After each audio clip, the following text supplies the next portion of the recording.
hope everybody is doing really well today.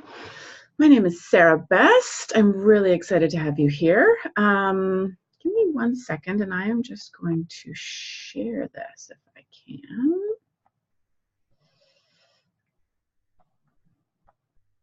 Bear with me for 1 minute.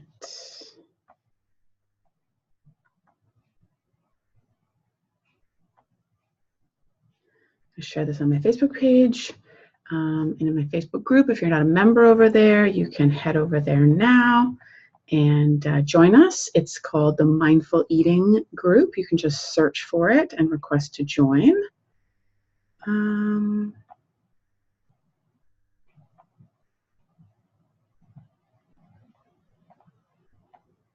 Okay.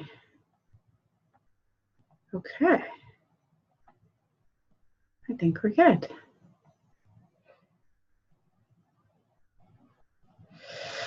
Okay, I am Sarah Best. For those of you who don't know me, I am a nutritionist, and I really work on helping people. Okay, I am Sarah Best. For those of you who don't know me, I am a nutritionist, and this is a weird delay. I really work on. I'm just going to helping people. Okay, I am Sarah Best. For those of you who don't know me, I am a nutritionist. Hold on 1 second. I really technical issues. Okay. Awesome. Okay. Don't you love tech? Okay. My focus is really around helping you transform the way your brain thinks about food, right? Because I really believe that this is the missing piece when it comes to changing our habits around food, changing our patterns around food, getting out of things like self-sabotage, old habits like nighttime eating, binging, all of that stuff, okay? So my focus is really up here, really about changing the way your brain is actually wired, and also in changing the way we think and feel and the beliefs that we have and the stories we have around food, the triggers we have, so that we can reshape that, rewrite, reprogram that, so that making the healthy choices starts to feel and become a lot easier. Okay, so I am just going to assume that this is working, and hopefully you guys can hear me, and I'm hoping this is working. Okay, this is kind of strange. I've never streamed live to Facebook while I do a webinar, so it's kind of interesting. I'm hoping you can hear me. Okay. All right, I'm just gonna plow ahead. Today I want to talk about something that might be a little interesting for you, might be a little, think about things a little bit differently, and that is why constantly staring at your phone all day might actually be sabotaging your efforts to lose weight and stay on track with healthy eating. So what I want to talk about with you today is something called decision fatigue. And this is something that psychologists and neuroscientists have done a great deal of studying around. And it's this notion that our capacity to make decisions is actually finite. Now, it gets recharged and replenished when we sleep and rest and take care of ourselves. But in each sort of given day, so let's say, you have a finite amount of decision-making ability. So you can think of your decision-making power as sort of like a bank account. And every time you make a decision, you take a withdrawal from this bank account. And these decisions could be decisions around food, but they might also be things like what you're going to say to the person at work, what you're going to wear, what you're going to do after work, what you need to do when you're at work, whether you're going to go to the gym today, what you're going to say to the person that hurt your feelings last night, and whether you're going to say anything, and whether you're going to open an email, whether you're going to respond to an email, whether you're going to click on a Facebook post, whether you're going to like an Instagram post. Every time you make one of those little micro decisions, you are taking withdrawal from your decision-making bank account. Now, social media and email, especially when we're looking at it constantly, requires an enormous amount of decision-making. Now, you may feel like you're just kind of flipping through your phone and you're just, you're eating and it's just fun, it feels good. And we can get into that why later. It has a little something to do with our friend dopamine.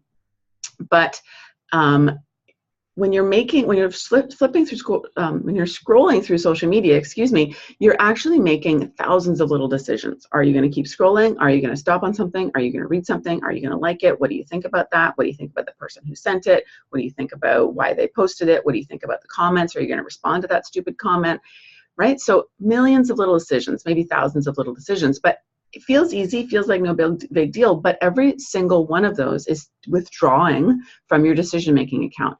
And when you do that all day and you multiply it with all the other decisions you're making in a day, what happens is you get to the end of the day and your decision-making bank account is depleted. It is empty. And this is one of the reasons why we often find ourselves, when nighttime rolls around, right? We may have made great decisions all day with food, evening rolls around and we find ourselves in the chip bag, ice cream, cookies on the couch, right? We feel like we've lost control. We feel like suddenly everything goes out the window. There's a lot of reasons for this, but one of them is this issue around decision-making fatigue. You have spent your decision-making dollars during the day and you have nothing left to sustain you in the evening to make better choices. Now, decision-making fatigue, again, as I said at the beginning, is something that's been well studied, really well known by psychologists and neuroscientists. So it's not a new concept. And when we look at, you can see sort of some of the traits of very successful people and corporations and how they use this and play on this notion of decision-making fatigue to their benefit. Example one, Steve Jobs. We all kind of remember Steve Jobs as wearing that same outfit kind of every day. Every time we saw him in one of those Apple Talks, right? He had like the black turtleneck and the jeans. And regularly when you see photos of him, he was wearing that same, almost like a uniform. In interviews, Steve Jobs explained that this was a very deliberate choice. It wasn't that he just didn't have the money to buy clothes. It wasn't that he just didn't care. It's a very deliberate decision to take the decision-making around clothing out of the mix, right? He knew that he needed to save his decision-making powers for much more important things than what he was going to wear in the morning. So he took that out of the equation. He picked one thing, and that's what he basically wore every day, right? No decision to be made. Didn't have to stand in front of the closet every morning figuring out what he was going to wear. Didn't have to try on different things, right? All of that decision-making that you do in the morning around what you're going to wear chips away at that decision-making savings bank. So he eliminated that. And you can see if you do a little bit of a search, you can find that he's not the only very successful business leader or leader in general to make this decision to automate their wardrobe.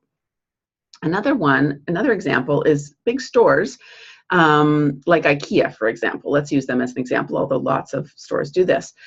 They know that if they put lots of little things, tea lights, book lights, flower pots by the checkout, you are much more likely to buy them because you have spent your entire last hour, 2 hours, 7 hours in the store making bigger decisions about, should I buy this couch? Should I buy that couch? Do we need this table? Do I need this bookcase? Oh, look at these cute little lamps. Maybe we need that. No, don't get that. Maybe I should get this rug. Is this going to go with that?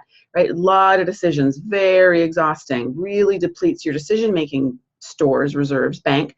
So when you get to that checkout and there's those tea lights, you got nothing left. You're like, yeah, throw them in. Yeah, sure, it's that flower pot. Yeah, sounds good. Right? You don't have the capacity anymore to really make good decisions. And you're vulnerable to what feels like simple little decisions at the end. So that's, it's a very deliberate act on the part of big stores like IKEA to plan the store that way, because they know that by the time you get to the checkout or the cash register, your decision-making powers are weakened from all the decisions you've made earlier on in the store, and you're much more likely to succumb to small little decisions. So this is what's happening, again, when you make hard decisions all day long about the food you're eating, right? You have the green smoothie in the morning, you have the salad at lunch, you stick to the healthy snacks, but then by the time evening rolls around, it's like, oh, just give me the chips, right? It just feels easier. You feel like you have no power left to give to fighting the chips. And it's true, you really don't, because you have exhausted your decision-making reserves. So what do we do to combat this, right? How do we ensure that we still have some quality decision-making power left at the end of the day to help us make better choices around food? Well, one thing we do is we plan ahead, right? Similar to Steve Jobs deciding that he was going to wear the black turtleneck and jeans every day. We automate and decide ahead of time on what we're going to eat so that we're not having to decide at every meal what we're going to eat. So what I love to do is on the weekend, I will sit down. I do this before I go grocery shopping.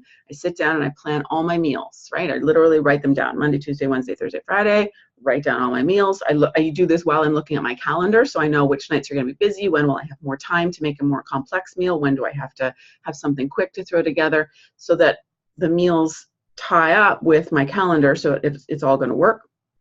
I go grocery shopping based on that, and then I don't have to think about that for the rest of the week. All I have to do is look at the list. Now, sometimes we get astray. Sometimes I don't want the thing that we planned for dinner, and so we adapt. It's fine. It's not set in stone, but it's very helpful to keep me on track because I just have to look at the list. I don't have to think about it. Also, batch prepping a lot of your ingredients is really helpful. So you don't have to spend a lot of time thinking about, like, oh my gosh, how I gotta make the rice, I gotta chop the veggies, I gotta cook, I gotta wash that spinach, I gotta do this. Do that ahead of time, right? So that the rice is in the fridge, the spinach is already washed, the veggies are already chopped, already done, right? I also do this by planning ahead to know that I'm probably going to want a sweet treat. Sugar tends to be my nemesis. And so the way I combat that is I plan ahead for that, and I predetermine a sweet treat that I'm going to make. And I make a healthy something, you know, maybe a cookie with lots of good nuts and seeds and healthy fats and fiber in there. And I make those ahead of time so that I know that's going to be my sweet treat. So I don't have to sit around and think, am I going to have the chocolate bar? Am I going to have the ice cream? Should I not? Maybe I should have some fruit, but I really want this. I don't have to do that because there are lovely, healthy cookies waiting for me in the fridge. And I know that I can just have one of those and it'll be good. Decision done, right? So the more you can plan ahead, automate these things. Another great tip is when you're going to a restaurant, you've probably heard this before, but if you're going out to a restaurant, you know you're going to be in a social situation, which can, again, require a lot of decision making. You're having a lot of conversations. You're in a new place. What are you going to wear? How do you look? What do people think? What do you think? All that stuff. Exhausting for your poor decision making power. So look at the menu ahead of time. Think about what you're going to have. Decision done, right? You don't have to think about that anymore. Decision done. When the waiter comes, you just relay what you already decided hours ago when you were in a better decision-making place, and you're safe. Okay? So think about this next time that you're sort of struggling with decision-making power. Think about how you can sort of inoculate yourself against this and prevent putting yourself in that real decision-making debt place, and really set yourself up for success so that you're not trying to make important decisions around what you're going to eat when your decision-making powers are exhausted. Okay, I hope this was super helpful. If you want more information about me and what I do, head over to my website, sarahbestnutrition.com. Join my Facebook group. We're over there at Mindful Eating. You can search for us and request to join. Great group of thousands of people that are on this journey to really change the way their brains are really programmed and wired around food so that they can make healthy choices in a much easier way. I really believe that this is the missing piece of the puzzle. Rather than focusing entirely on what you're going to eat and how you're going to work out, we really need to address what's going on up here so that making those healthy choices feels so much easier, feels so much more natural, doesn't feel like such a battle all the time. Okay, so I would love to hang out with you some more. Check out my website, check out the Facebook page, and I will see you next time. Bye.